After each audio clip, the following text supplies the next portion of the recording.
The Civic Center has a new management team in place that will be overseeing its day-to-day operations for the next 3 years. Apex Event Services Belize Limited has signed on to an agreement with government to activate the multi-million-dollar edifice as the premier sporting and convention location in the country. The ink on that contract is barely dry, and stakeholders are already coming under fire. Today, Deputy Party Leader Cordell Hyde, during a press conference called by the People's United Party, ran down the arrangement between the Minister of Sports and Chad Eckert.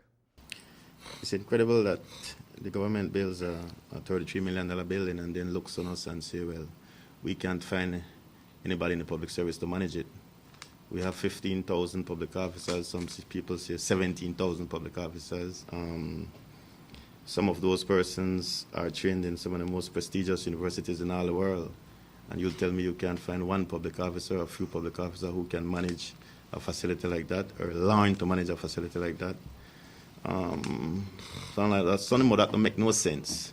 At the end of the day, you hear some foreigner who's gotten the contract, along with some silent local partners. It's mind-boggling to me.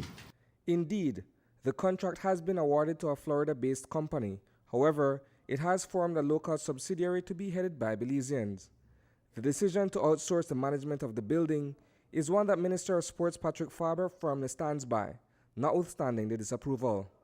While we have received many a criticism for the time taken and also even the decision to have a management company manage this very expensive facility, it is one that it's a decision that I absolutely stand behind, and I am pretty sure that in years to come that the Belizeans will acknowledge and of course recognize how important a decision we have made on their behalf in terms of having a management contract for this facility to ensure that it is kept in a pristine manner. Hyde, who has been critical of the building and proposed management of the facility from the onset, maintains that the contract should have gone to a truly homegrown entity, since it was constructed by Belizeans and will ultimately be paid for by Belizeans. At the end of the day, it's Belizean labor who built that. It's Belizean taxpayers who will have to pay back for that loan.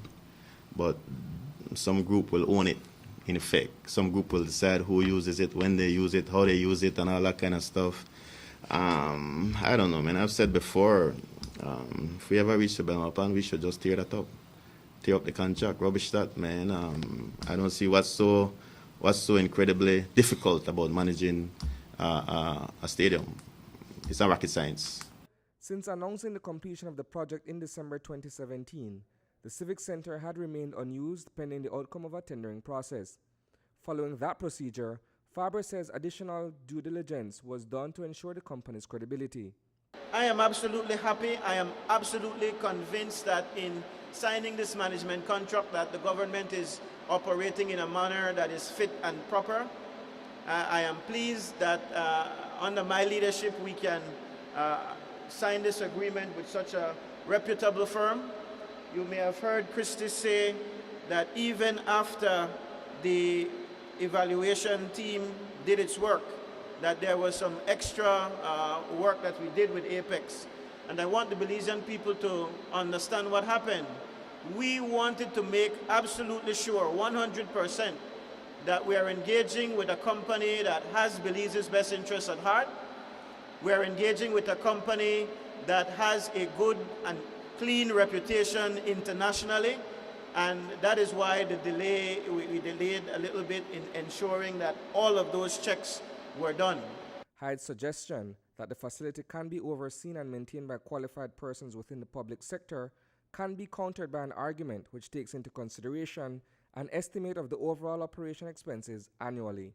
What we did on the completion of the building facility was we had the contractor team work together to put together exactly what we would anticipate if this building was running at a certain phase level. Now, this management company will optimize it much more, but we were talking in the range of somewhere around $850 to $1 million annually to run this facility, to keep it as pristine as it is today. Reporting for News 5, I am Isani Cayetano.